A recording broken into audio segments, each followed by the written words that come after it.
Hi everyone and welcome to Joe Reviews. Today I'm covering the Google Nest Cam Indoor Wired 2nd Gen, which might be the longest product description to date. That's because Google, which bought out Nest a while ago, has plenty of different camera models, the most affordable of them being this indoor wired cam, which normally retails for $100, but I was able to pick up on sale for $70. I've been using one of these in my garage for over the past year and liked it so much I decided to get another one to put in the garage to cover some blind spots. It comes with 1080p HD recording with night vision, HDR, talk and listen features, intelligent alerts, and comes in many different colors. With so many choices for indoor security cameras, how does Google's Nest Cam compare on features and price? I'll cover that and more. Let's get into it. Also, if you find this video helpful, please subscribe as it allows me to keep making videos like this. First, the unboxing and setup. After taking off the plastic wrapping, the top half of the box slides off to reveal the camera laying sideways. Just below the bottom of the camera is the 7.5 watt USB-A power adapter. Also included is the hardware needed if you plan on wall mounting your camera, which I did with one of mine and will show in a little bit. As you can see, I went with the white color, or as Google calls it, snow. There are 3 other color options: linen, sand with maplewood base, and fog. I went with the snow color to better blend in with my walls. The camera comes with a 10-foot long cable that's not detachable. Setup is simple. If you don't have a Google Home account or app, you'll need to download it and set up an account. Then I just went to the My Devices tab and clicked the Add button. I selected the product I was setting up and then scanned the QR code on the camera. The app spent some time getting the camera ready. Then I connected it to my Wi-Fi while it finished setting up. It took a couple more minutes for it to set up, and then I selected the garage as the location I'd be setting this camera up in. I chose a name for it, and then it updated, which took a few more minutes. After it was done with the update, it showed live video. If you don't plan on mounting it to a wall, then you're completely done with the setup. Since I wanted to mount one of the cameras in my garage, there were a few more steps I needed to do. It's relatively easy to mount it to the wall. First, I unscrewed the base from the camera. The base plate acts as the mounting plate. I used the plate to mark where I need to drill the pilot holes. Google says to use a 7/64 inch bit. Since I only had a 3/32 inch one, it would have to do. I drilled the pilot holes and screwed the base to the wall. I didn't need to use the anchors since it was going into a stud. Once the plate was attached to the wall, I just had to rotate the camera so it was in the position to be wall mounted. Then I set it on the base and gave it a slight turn, and it popped into the base and attached. Google shows the cable is supposed to run through the base and go directly beneath the camera. However, with my setup, the camera is on a corner wall, and it's easier to hide the cable with it just going straight back and into the corner. I used a cord cover to conceal the cable from the camera going to the outlet.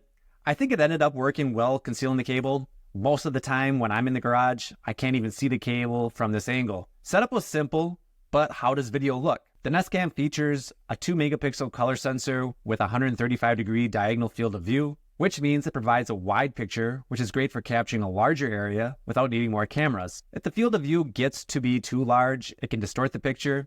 So I think Google did a good job of choosing a 135-degree field of view, as it balances capturing a large amount of area with little picture distortion. With 1080p HDR recording, recorded video looks clear. I can easily tell who's stepping into my garage. While I think video looks pretty good, it's not going to be like anything you record with your phone, and there is a reason not all security cameras record in 4K.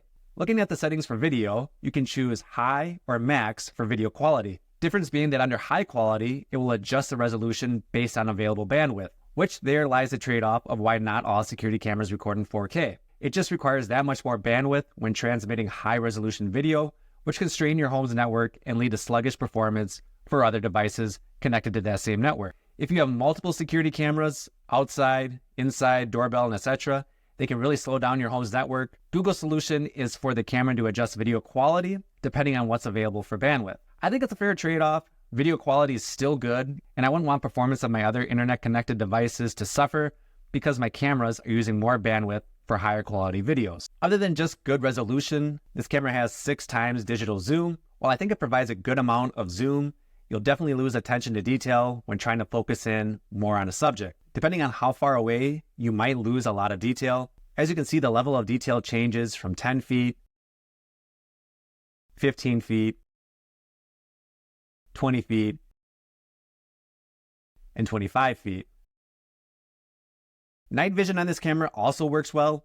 Google says it provides up to 15 feet of illumination. Night vision is powered by 2 850 nanometer infrared lights. Overall night vision picture quality is good. In my garage, I have a motion sensor light, so I haven't been able to really test what video looks like in a pitch black room. But with what I've seen so far, I think most people will find it adequate for their needs. Also, the Nest Cam features two-way audio.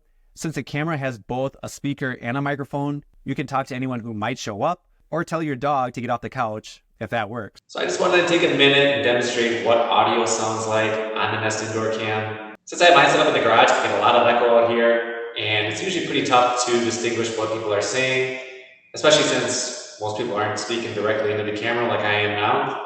Although the audio isn't the real reason why I got the camera, it's just something to keep in mind as it might not deliver as clear of audio as you were hoping for.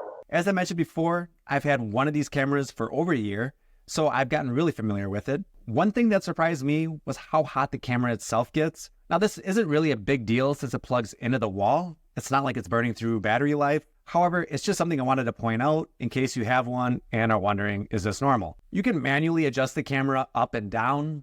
The head doesn't really move side to side. It rotates for getting into position to be wall mounted.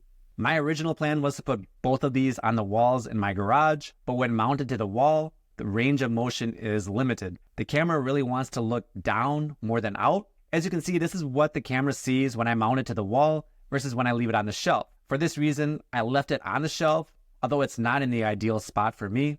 I wish the camera had a little bit more range of motion, especially when it's in the wall mount position. Moving on to the app and smart alerts, I typically use Apple Home for most of my smart home devices, but there's a limited amount of cameras that work with Apple Home. I decided to stick with Google's Home app for my cameras. Besides the two indoor cameras I have in my garage, I also have the Nest Doorbell. I'll link my review to that below as it's been great. When you enter the Google Home app, your favorites appear first. I set my 3 cameras as my favorites and see them right away when opening the app. I like how this is set up, and I can reorder them any way I see fit. To see full screen on a camera, you just click the one you want to view and then click on the little arrows on the right side. One question you may be asking is, when will this camera record?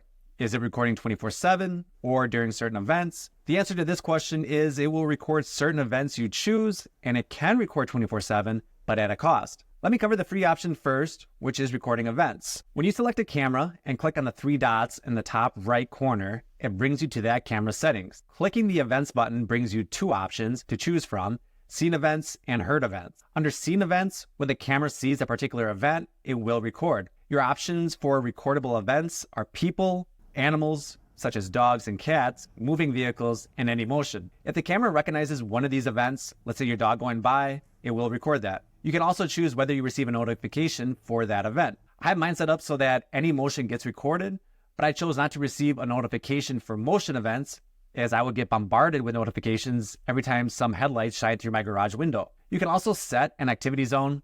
By doing this, the camera will only record events that happen within that zone. I have this set up on my doorbell camera, but for these cameras in my garage, I chose not to set this up as I want everything within frame to be recorded. Under heard events, the Nest Cam can listen for either carbon monoxide alarm sounds or a smoke alarm. Then it can notify you if it hears those alarms. I like this feature. If you don't have a smart smoke alarm or anything else that can alert you to these types of emergencies, then having this camera is a nice way to potentially receive an alert. I mentioned the Nest Cam can record 24/7 video, but there's a cost to it. With no subscription, you get basic access. You'll be able to see 3-hour event history recording, meaning you can go back to up to 3 hours ago and see recorded events. You'll also be able to get alerts to when a person is seen, animal detection, vehicle detection, and motion in activity zone alert. Nest offers 2 subscription tiers called Nest Aware and Nest Aware Plus. As you can see by the chart, only Nest Aware Plus allows you to view 24/7 live video for up to 10 days. It also offers 60-day event recorded history versus just 30 days for Nest Aware. Both allow for smart alerts such as familiar face detection, which can recognize a frequent visitor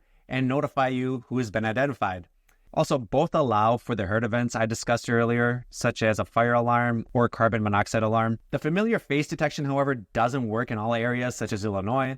I'm from Wisconsin, and when I try to access it, it tells me it's not available where I live. Something to keep in mind before you pay for a subscription and realize that you don't have access to all the features. As for the cost, Nest Aware is $8 a month or $80 per year. Nest Aware Plus is $15 a month or $150 per year. The only reason to choose Nest Aware Plus is if you want the 24/7 10-day recording. I chose a regular Nest Aware subscription as I didn't need 24/7 recording, but wanted to be able to see event history farther back than 3 hours. Nice thing about this subscription is that you can add as many cameras as you want and the price doesn't change. When looking online for an indoor camera, there's no shortage of choices. How do you decide what to choose? I think one of the most important factors would be what smart home ecosystem do you currently use? Are most of your devices in Apple Home or Google Home, or do you like using Alexa? The more devices you can control from one app, the better. If I had an Apple HomeKit enabled doorbell, I probably would have looked for an indoor camera that worked with HomeKit. This way I wouldn't have to have 2 home apps with different devices in each. Also, some other factors to consider are privacy. How much do you value it? Do you want a camera with a shutter? Might depend on where you're setting this camera up in your house. Google Nest Cam doesn't have that, although it offers the ability to turn on and off your camera depending on your routines. Some cameras available also offer pan and tilt features. This is nice for being able to see more of a room versus Google Nest Cam, which doesn't move at all. Also, some cameras available offer larger camera sensor sizes and better resolution, which, as I covered earlier, allows for better detail, but you need to make sure your home internet has the bandwidth to support it. In the end, the Google Nest Cam is a great little indoor camera. I like the overall design and setup is easy. It takes good video and offers plenty of customizable alerts. I like that when I open the Google Home app, I can see all my video feeds instantly. The subscription is a little pricey in my opinion, especially since I can't use all the features such as familiar face detection. Another complaint I have, I wish the camera head had more range of motion.